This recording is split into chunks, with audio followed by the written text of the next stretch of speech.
This is Take 5 with JK Strategies. This is Jack Kalavritinos. Welcome, friends, to Take 5. Today, we've got some special guests. This is our opportunity to meet with leaders in the business community, policy, communications here in Washington.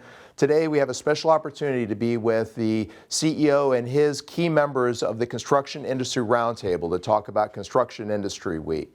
CIRT, the Construction Industry Roundtable, is just wrapping up your conference today, I guess, at 11 o'clock.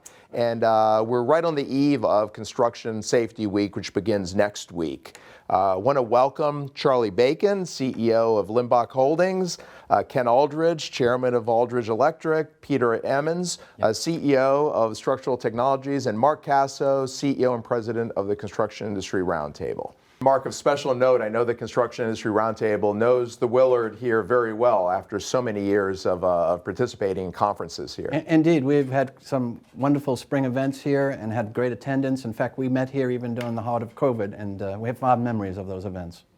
And I know one of your key members, Clark Construction, is the contractor both for the office building as well as the hotel itself, so that's an interesting tie-in. Yeah, the members do noticeable projects and noteworthy projects across the country, and this is no exception.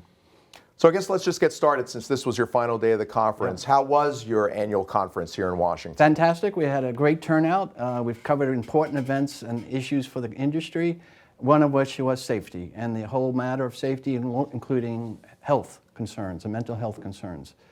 This is an extraordinary issue for the industry, and it's an extraordinary event that the members of the industry have come around this issue and made it one of the top issues for the industry. It's, as you said before, we're made up of fierce competitors, but on this issue, they've put that aside and said this should not be a differential between companies. There shouldn't be companies that are not safe and companies that are safe. We want an industry across the board that's safe and the clients can rely on them and deliver on time, on budget, and in a safe manner. So that's really been important. For an association, there are moments where we can make a difference in an industry, and this is one of them, and I'm really happy to be part of that, whatever we've been able to do to make this not just a couple of companies chasing this issue, but to scope it out and make it an industry-wide. And it really started with conversations with Charlie on the phone before he became a member.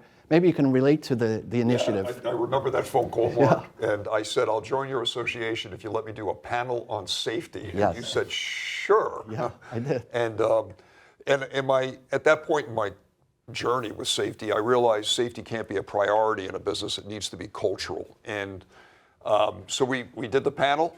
And that was back in 2005, I'm guessing. And but in 2010, 2011, a group of CEOs that were all like-minded got together and we discussed, how do we get better at this? And one of the members, a gentleman by the name of Mike McNally, who at the time was CEO of Skanska, it was his idea. He just said to a group of three of us, he said, what about doing a safety week? And we said, why not? So here we are all these years later, and we have so many participants, and it's just great to see it's thriving. Yeah. So it's exciting to see, and it's industry transformation. It really is. It's so impressive, knowing something about this industry and working with you, and also on the workforce development side, that here's an industry that instead of relying on government to try to solve your problems, whether it's workforce development or whether it's this important safety issue, you all have come together and put a lot of your time and resources, into making a difference. And speaking of making a difference, why don't we turn to both Ken and Peter, and I really want to ask you about the improvement that you've seen over the past 1 to 2 years, based on this extra focus in the industry and your own firms. Yeah, I can tell you that in our firm, over the last year, our recordable injuries were down 40%, while the hours worked were up about 10%. And we measure leading indicators as well. Number of incidents report, good catches, near misses. We measure all that, and the more we can capture that data, the more it's working. It's fantastic. Yeah, I would say the same, that our firm has had significant improvement over the last few years with COVID, and even before that. It's always a trend. We always strive to improve every year, year over year. And I would say some innovation has actually come into our industry from safety. I mean, we always think of construction as being a hard hat. And that's kind of the symbol of our industry. And something that's happened over the last 4 or 5 years is some innovation. So we realized that the hard hat is obsolete. It's something that started maybe in the 50s and 40s. It's something that fits on your head, clamps on it to protect you from falling debris. That's what we think about. But a lot of injuries occur when we fall, or something that creates an impact to the head. And this represents the technology. It looks simple, but it has a chin strap. So the hard hats don't, and it's built for a lot of impact. So this is coming from the climbing industry, where you're rock climbing. Mm-hmm. So the industry, this is not regulatory. This is a voluntary. So self-initiative. Yeah, self-initiative, that we're taking leadership. So we're not being driven by OSHA. This is something that we invest in, and it's creating significant improvement in the health and well-being of our workers. And we have to invest more, and people care about it. Thanks very much, Peter. You bet. Charlie, do you want to tell us that story you were telling us about what you see when you go to work and how it sort of symbolizes the change you've noticed? So Safety Week started in 2013, 2014 maybe. I think it was 2013. Anyway, where I live in Florida, there's a bridge being reconstructed. And in the morning, I have to go adjacent to where this bridge is being rebuilt. And I was just so pleased to see this group of workers doing a safety huddle. It's a small little company. Mm-hmm. They all had their PPE on, including, they did have helmets.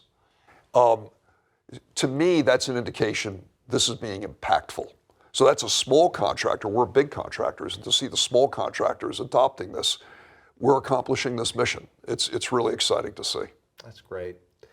Let's go from the anecdote to, Mark, the very important survey that you've been conducting for years with the help of FMI, the CERT Sentiment Index, and how you've included safety questions in there and some of the results that you've seen. It's very encouraging, and it really picks up on what the three gentlemen have just said, and particularly what Charlie just said, that I think it's becoming impactful, and it's not only permeating the big firms, but into the other firms as well, the smaller firms. When we ask a simple question like, have they seen improvements because of this focus on safety, we get an almost 100% response at 90+% saying, yes, we're beginning to see the impact of this in terms of incidents and the things that both Ken and Peter mentioned as well. Beyond that, when we ask them, the best performers, how well is it, how big of an impact, we have almost 35% saying it's over 25% improvement. That's incredible movement. And this is the one time that the CEOs like to see a curve going down. We went from 7 or 8%, and now we're down in the 1%. So that's a curve that is welcome, even though it's a downward curve. So I think we're making a progress here. Thank you, Mark. Ken, let's focus on the very important issue of mental health and the importance of focusing on your own employees' mental health and some of what you've been seeing over the years, especially during COVID, but really over the years. And I know this was an important topic in the conference that just wrapped up. And then any other comments either of you would like to make? Yeah, well, the suicide rate in construction is very high. And to give you a statistic, for every one construction-related fatality, there are 5 suicides in the construction industry. So it's something we've decided to focus on, and our theme for Safety Week this year in 22 is connected, supported, safe, meaning that we need to really connect with each other and get to know each other, and then we can support each other. And if we're focused on the work and I've got your back, you've got my back, then we're safe. Any other reflections? I just unfortunately lost an apprentice, 26-year-old apprentice, and had a little daughter, a fiance, and we just got that news about a month and a half ago that he took his life. And so what's going on in the industry is really awareness and kind of, it's okay to talk about it. Let's start talking about this. And a lot of us, and we've done this at Limbach, my company, we're training supervisors to really see cases of depression and then encouraging to get help. And we've got methodology to do that. So it's become a big focus for the industry. I'm not so sure we were aware of this 10 years ago, but we certainly are laser focused on it now. Thank you. And I think this really plays into the whole culture with our people. It's love in the workplace. It's about caring, and it doesn't matter if it's safety, about personal protection, doing things safely, or something that's going on with one of the workers, one of your friends, colleagues, being aware of it and taking action and being proactive. That's part of the safety culture. It's so important. Let's talk a little more about culture. Yeah, I mean, what I've learned is it's all about winning over the hearts and minds of the employees and making sure they understand we're thinking about your loved ones. You have to get home with all your digits and without a problem at the end of every shift. And I now call my safety program actually the Hearts and Minds program. Oh, wow. Yeah, we've branded it that way so it can constantly be reinforced. Important issues, and this is true of all the CEOs, I think, when they take it on as a personal issue and they show the passion for it, it's inevitable. It's going to work its way down through the whole system. So when they see the leadership doing it and taking it seriously, I think it really sends a signal to every level of the organization that this is a matter that is a commitment all the way up and down the organization. And I think that's why we're seeing, I think, a lot of the success. It's just becoming part of the culture, as you say. Yeah, and it's the CEO's job to bring safety into the organization culturally and with leadership. You can't delegate it. It starts with us as the leaders. We have to be actively involved all the time in safety, be part of the safety team, be leading the safety team many times, and bringing about the change and adjustments necessary. And the commitment as a CEO to keep learning. Yes. Because the technology is changing and there's so much more opportunity. And with Safety Week coming up next week, we'll all be out on job sites. We'll be flying all over the country, visiting our people and having those conversations and help facilitating discussions on mental health, trying to get people to talk about it. Right.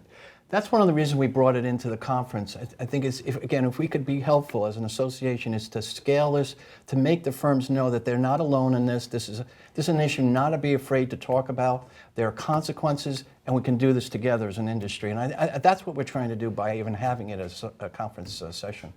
Man, I'm not surprised that I'm hearing this passion, because when we were talking earlier about what is the absolute key factor, you all said culture, and so I think you just helped to explain what does that really mean. When I was with a healthcare company on the compliance side, our CEO used to say, it all starts at the top, it starts with me, and compliance culture is absolutely essential. And it's no surprise that within his own healthcare industry group, he helped to chair an ethics group.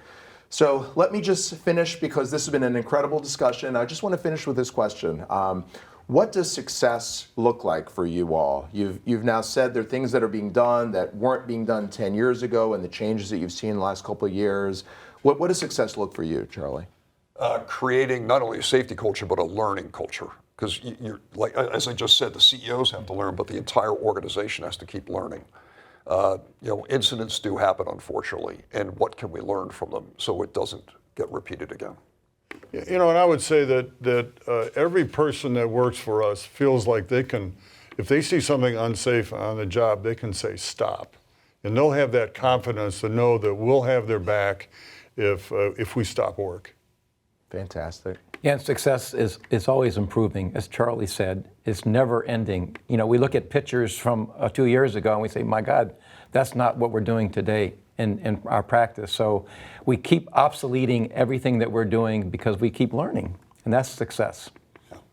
Any final words, Mark? Yeah, for the association, it's scaling this, it's initiating the conversation, educating on the possibilities, and finally igniting the passion to make a difference. And if we can do that, then that's success for the association. That is a great way to end. Thank all four of you. I really appreciate this, and very, very impressive. So thank you. Thank you.